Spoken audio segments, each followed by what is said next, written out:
ini saya akan mempresentasikan tugas kita bab 2 tentang struktur dan fungsi tubuh makhluk hidup. A. Makanan dan sistem pencernaan. 1. Kamu adalah yang kamu makan. Makanan A yaitu gorengan seringkali dihidangkan di acara-acara besar yang melibatkan banyak orang. Jika kalian memilih makanan B yaitu buah-buahan segar, berarti kalian peduli dengan kesehatan. Jika kalian memilih berarti kalian peduli dengan kesehatan. Jika kalian memilih makanan C yaitu mie instan, berarti kalian ingin sesuatu yang cepat dan praktis. Jika kalian memilih makanan D yaitu seporsi gado-gado, berarti kalian sadar dengan kesehatan. Jika kalian memilih makanan D yaitu seporsi nasi bali, kalian juga sudah sadar dengan kesehatan. Jika kalian memilih makanan F yaitu burger dan kentang goreng, itu menandakan bahwa kalian orang yang suka dengan hal-hal yang praktis. Gambar 2-1 hadirkan ragam makanan. 2. Mengapa kita perlu makan? Seluruh makhluk hidup butuh makan untuk tetap hidup dan melakukan aktivitasnya sehari-hari. Di dalam makanan terkandung zat-zat yang sangat dibutuhkan tubuh untuk berkembang dan memperbaiki sel tubuh atau jaringan yang rusak.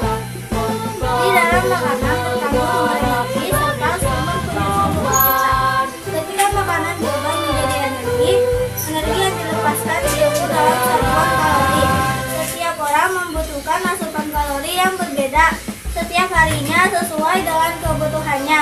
Kebutuhan kalori dipengaruhi oleh usia, jenis kelamin, aktivitas, berat badan, serta kondisi kesehatan seseorang. 3. Apa itu nutrien? Nutrien adalah zat yang terkandung dalam makanan yang berisi energi ataupun bahan mentah yang dibutuhkan oleh tubuh. A. Karbohidrat. Karbohidrat juga berperan sebagai bahan dasar untuk beberapa bagian dari sel tubuh. Karbohidrat sendiri dibagi menjadi karbohidrat sederhana dan karbohidrat kompleks. 1. Karbohidrat sederhana. Karbohidrat sederhana biasa kita sebut gula. Gula merupakan sumber pendongkrak energi instan. Glukosa adalah salah satu contoh gula yang merupakan sumber energi yang dibutuhkan oleh sel tubuh. 2. Karbohidrat kompleks. Karbohidrat kompleks merupakan rantai panjang molekul gula. Contoh karbohidrat kompleks adalah pati. Contoh lain dari karbohidrat kompleks adalah serat. B. Protein. Protein disebut sebagai nutrien yang berfungsi untuk membangun tubuh atau membentuk struktur tubuh. Protein terbentuk dari uni yang kita sebut asam amino. 9 macam asam amino tersebut disebut asam amino esensial. Sumber-sumber protein ada di dalam telur, kacang-kacangan, daging merah, daging ayam atau unggas, dan ikan. Protein yang berasal dari tumbuhan tidak mengandung asam amino esensial lengkap seperti yang berasal dari hewan. Gambar 2-3 contoh dari makanan yang mengandung karbohidrat. Gambar 2-4 contoh makanan yang mengandung protein beserta jumlah kalori dan kandungan protein di dalamnya. C. Lemak. Lemak dibagi menjadi 3 jenis yaitu lemak jenuh, lemak tak jenuh, dan lemak trans. Lemak jenuh terdapat pada makanan seperti daging-dagingan, santan, dan produk olahan susu. Lemak tak jenuh bisa dikatakan lemak baik. Contoh sumber makanan yang mengandung lemak tak jenuh adalah seperti minyak zaitun, alpukat, dan kacang-kacangan. Lemak trans yang bersumber dari makanan yang digoreng. Jenis lemak lainnya adalah kolesterol. Fungsi kolesterol adalah untuk membentuk dan jenis sel membran. Gambar 2-5 adalah contoh makanan yang mengandung lemak. D. Vitamin. Vitamin dibutuhkan untuk memelihara fungsi sistem tubuh kalian. Beberapa vitamin dapat diproduksi sendiri di dalam tubuh, seperti vitamin D yang dibuat di kulit ketika terkena paparan sinar matahari. Vitamin sendiri dibagi menjadi 2 tipe yaitu 1. Vitamin yang larut dalam lemak. Beberapa vitamin dapat larut lemak. Maksudnya mereka dapat menyatu atau larut dalam lemak dan disimpan di jaringan lemak dalam tubuh manusia. Contoh vitamin jenis ini adalah A, D, E, dan K. Jenis vitamin ini larut dalam air dan tidak disimpan di dalam tubuh. Contoh vitamin jenis ini adalah vitamin C serta vitamin B dan turunannya. Mineral. Nutrisi yang tidak dibuat oleh makhluk hidup disebut mineral atau person. Sama seperti vitamin, mineral juga tidak menghasilkan energi, tetapi tubuh kalian tetap membutuhkan mineral meski dalam jumlah sedikit untuk melakukan seluruh proses kimia di dalam tubuh. Air. Air merupakan nutrisi yang paling penting dikarenakan 70% dari tubuh kita terdiri dari air. Air membantu untuk mengatur suhu normal tubuh dan untuk membantu pembuangan sampah di sel metabolisme. 4. Zat aditif. Zat aditif adalah segala jenis bahan yang ditambahkan dengan sengaja ke dalam makanan dengan tujuan untuk menambah dan memperkuat rasa, membuat warna yang lebih menarik dan mengemulsi bahan makanan. Zat aditif dibagi menjadi beberapa kelompok. A. Zat pemanis. Zat pemanis alami adalah gula pasir, gula aren, gula kelapa. Tujuan dari zat pemanis ini adalah untuk menambah rasa. Sementara zat pemanis buatan yang sering kita temui di bahan makanan seperti permen atau soda adalah aspartam, sorbitol, dan siklamat. B. Zat pewarna. Zat pewarna bertujuan untuk membuat warna makanan menjadi lebih menarik sehingga menggugah selera. C. Zat penyedap. Nama ilmiah micin adalah monosodium glutamat. Zat yang berfungsi untuk meningkatkan rasa makanan menjadi lebih gurih dan nikmat. D. Zat pengawet. Zat pengawet ditambahkan untuk memperpanjang umur makanan dan mencegah pembusukan. E. Zat pemberi aroma. Biasanya produsen makanan akan menambahkan zat pemberi aroma seperti aroma buah-buahan untuk menggugah selera. F. Zat pengental dan pembersih. Zat pengental dan pembersih makanan diberikan agar dapat menstabilkan dan memberi struktur pada makanan sehingga terlihat lebih menarik. 5. Diet sehat. Untuk remaja seperti kalian, godaan untuk makan keripik, soda atau gorengan sangat sulit untuk dihindari. Tapi kamu adalah yang kamu makan harus menjadi pengingat dalam konsumsi makanan. 6. Tabel informasi nilai gizi. Gambar 2/9 menunjukkan tabel informasi gizi pada suatu produk makanan. Tabel informasi nilai gizi berisi takaran saji, kalori, dan persentase angka kecukupan gizi.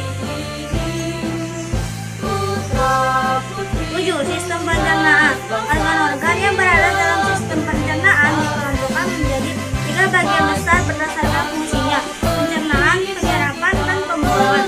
Gambar 2/10 merupakan gambar sistem pencernaan tubuh manusia.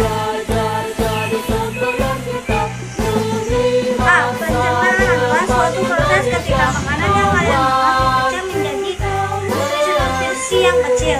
Pencernaan dibagi menjadi 2, yaitu pencernaan secara kimiawi dan pencernaan secara mekanik. Pencernaan secara kimiawi adalah pembuangan yang dibantu oleh suatu zat kimia yang disebut enzim.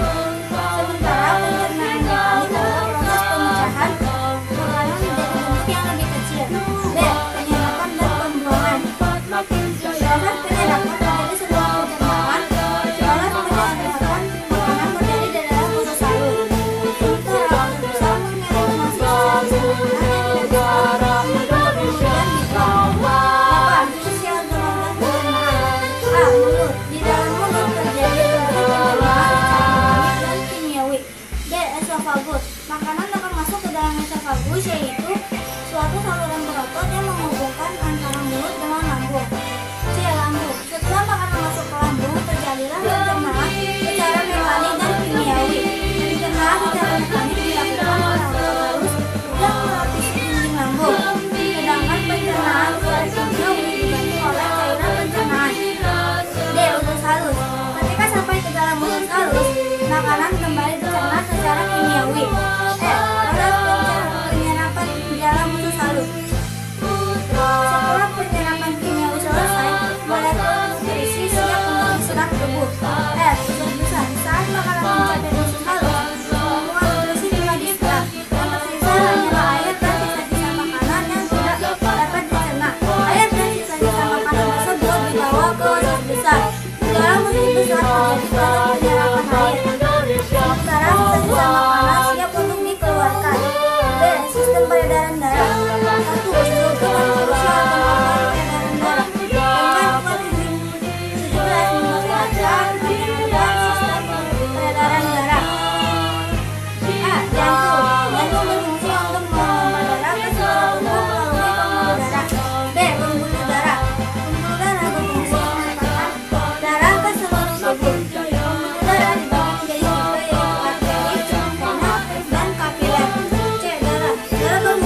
sehingga tulang rusuk akan naik ke atas. Ketika kalian menghembuskan nafas, otot-otot yang ada di tulang rusuk kalian rileks atau dalam keadaan santai. 4. Apa yang terjadi saat pertukaran gas? Proses pertukaran gas antara oksigen dan karbon dioksida dan sebaliknya disebut pertukaran gas. Kapiler dan dinding alveolus sangat tipis sehingga sangat mudah dilewati oleh beberapa zat. Ketika oksigen masuk dan menuju alveolus, oksigen melewati dinding tersebut, kemudian menuju dinding kapiler, lalu ke darah. Hal tersebut juga berlaku untuk karbon dioksida dan air. 5. Merokok dan bahayanya untuk tubuh. Merokok merupakan suatu kegiatan yang bermanfaat dan dapat mengakibatkan gangguan kesehatan serta menghamburkan uang. Dalam satu kali isap merokok terdapat sekitar 4.000 zat kimia berbahaya. Contoh nyata karbon dioksida dan nikotin. Adalah zat berwarna hitam yang sedikit lengket ketika rokok dibakar. Karbon monoksida ketika rokok dibakar akan dihasilkan suatu gas yang tidak berbau dan berwarna disebut karbon monoksida. Nikotin bersifat stimulan yang artinya meningkatkan kinerja suatu organ. Nikotin membuat jantung berdetak lebih kencang serta meningkatkan tekanan darah. 6. Penyakit-penyakit yang disebabkan oleh rokok. Rokok mengalami berbagai macam masalah kesehatan. A. Bronkitis adalah iritasi yang terjadi pada jalur nafas atau bronkus. Iritasi tersebut menyebabkan jalur nafas menyempit karena tertutup oleh lendir. B. Aterosklerosis. Beberapa zat kimia yang ada di dalam rokok dapat masuk ke dalam sistem peredaran darah manusia. C. Kanker paru-paru. Penyebab dari kanker paru-paru adalah kebiasaan buruk merokok. D. Emfisema adalah penyakit yang merusak bagian paru-paru yaitu alveolus sehingga penderita penyakit ini tidak dapat mengambil oksigen maupun mengeluarkan karbon dioksida secara maksimal. 7. Perokok pasif. Tidak hanya perokok saja yang mendapatkan efek buruk dari merokok, orang di sekitarnya juga. Orang di sekitar perokok yang mendapatkan efek buruk dari seorang perokok disebut perokok pasif. Berikut adalah risiko yang didapat oleh perokok pasif. D. Sistem ekskresi atau pembuangan. 1. Fungsi dan peranan sistem ekskresi. Proses untuk membuang sampah-sampah hasil metabolisme ini disebut ekskresi. Sistem di dalam tubuh manusia yang berperan untuk membersihkan sampah-sampah hasil metabolisme melakukannya disebut sistem ekskresi atau pembuangan. Sistem ekskresi manusia terdiri dari ginjal, paru-paru, kulit, dan liver atau hati. Dua sampah yang harus dikeluarkan dari tubuh kalian adalah sisa air dan urea. Urea adalah zat kimia sisa hasil pemecahan protein. Sementara sisa air yang dikeluarkan adalah berupa urin yang mengandung urea dan sisa metabolisme lainnya. 2. Struktur dan organ sistem ekskresi. Ginjal, paru-paru, kulit, dan liver adalah organ-organ yang berperan dalam sistem ekskresi manusia. Ekskresi membantu menjaga homeostasi di dalam tubuh manusia. A. Ginjal. Kita memiliki dua buah ginjal, kiri dan kanan. Ginjal berfungsi untuk menyaring darah dengan cara membuang urea dan sampah metabolisme dari dalam darah dan mempertahankan zat-zat yang masih dibutuhkan oleh tubuh. Sampah-sampah atau zat sisa ini dibuang melalui urin. D. Paru-paru, kulit, dan hati. Paru-paru turut berperan dalam sistem ekskresi dengan cara melepaskan karbon dioksida dan air ketika kalian bernapas. Kelenjar keringat di kulit kalian melepaskan